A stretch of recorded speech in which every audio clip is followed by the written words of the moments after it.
ಗುರುಗಳೇ, ನೀವು ಹೇಳಿದ್ರ ಒಂದು ಗುರು ಜೊತೆಗೆ ಅದಕ್ಕೆ ಒಂದು ಸ್ಥಳ, ಅದಕ್ಕೆ ಒಂದು ಗೈಡ್ ಮಾಡೋದಕ್ಕೆ ಅಂತೇಳಿ ಗುರು ಅಂತ ಹೇಳಿದ್ರಿ. ಸೊ ಈ ಕಾನ್ಸೆಪ್ಟಲ್ಲೇ ಉಟ್ಕೊಂಡಿದ್ದ ಉಪಾಸನ ಫೌಂಡೇಶನ್ ಗುರು? ಒಂದು ರೀತಿಯಲ್ಲಿ ಉಪಾಸನ ನಾವು ಚಿಕ್ಕಂದಿನಿಂದ ಸುಮಾರು 12ನೇ ವಯಸ್ಸಿಂದ ನಾವು ಯೋಗ ಶುರು ಮಾಡಿದ್ದು. ಆಸನ ಹುಡುಗಾಟಿಗೆ ಶುರು ಮಾಡಿದ್ದು, ಏನು ಸೀರಿಯಸ್ ಆಗಿ ಏನಿಲ್ಲ.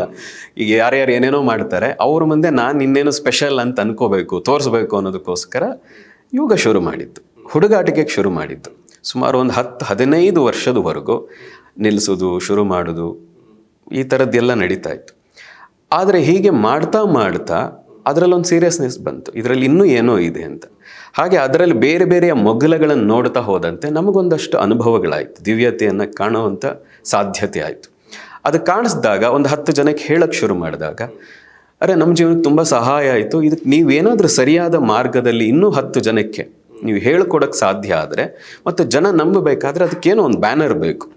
ಆ ಬ್ಯಾನರ್ ಅಡಿನಲ್ಲಿ ನೀವು ಹೇಳೋಕ್ಕೆ ಶುರು ಮಾಡಿದರೆ ಜನಕ್ಕೆ ಇನ್ನೂ ಹೆಚ್ಚು ಜನಕ್ಕೆ ನೀವು ತಲುಪ್ತೀರಿ ಅಂತ ನಮ್ಮ ಯಾರು ಹತ್ತಿರಕ್ಕೆ ಬಂದರು ಅವರೆಲ್ಲ ಹೇಳೋಕ್ಕೆ ಶುರು ಮಾಡಿದರು. ಈಗ ಹೇಳೋಕ್ಕೆ ಶುರು ಮಾಡಿದಾಗಲೇ ನಾವು ಅಂದ್ಕೊಂಡದ್ದು ಉಪಾಸನ ಅನ್ನುವಂಥ ಒಂದು ಹೆಸರು. ಅಂದರೆ ಹತ್ತಿರ ಅಂತ, ಆಸನ ಅಂದರೆ ಹೀಗೆ ಕೂತ್ಕೊಳ್ಳೋದು. ನೀವು ಕೇಳಿದ್ರಲ್ಲ ಗುರು ಬೇಕಾ ಅಂತ. ಅಂದರೆ ಹತ್ತಿರ, ಆಸನ ಅಂದರೆ ಕೂತ್ಕೊಳ್ಳೋದು. ನಮ್ಮನ್ನು ನಾವು ನಮ್ಮ ಹತ್ತಿರಕ್ಕೆ ನಾವು ಆಗಬೇಕು. ಈಗ ನಾವು ಮನಸ್ಸು ಆತ್ಮ ಎಲ್ಲ ಒಂದು ರೀತಿ ಚದುರು ಹೋದಾಗ ಆಗ್ಬಿಟ್ಟಿದೆ.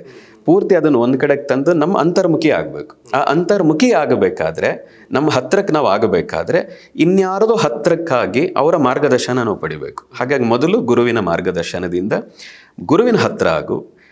ಆ ಗುರುವಿನ ಹತ್ತಿರ ಆಗ್ತಾ ಆಗ್ತಾ ನಿನ್ನ ಹತ್ತಿರಕ್ಕೆ, ನಿನ್ನ ಒಳಗೆ ನೀನು ಹೋಗ್ಲಿಕ್ಕೆ ಸಾಧ್ಯ ಆಗ್ತದೆ ಅನ್ನುವಂಥ ಒಂದು ಕಾನ್ಸೆಪ್ಟಲ್ಲಿ ಉಪಾಸನ ಅನ್ನುವಂಥ ಹೆಸರನ್ನಿಟ್ಟು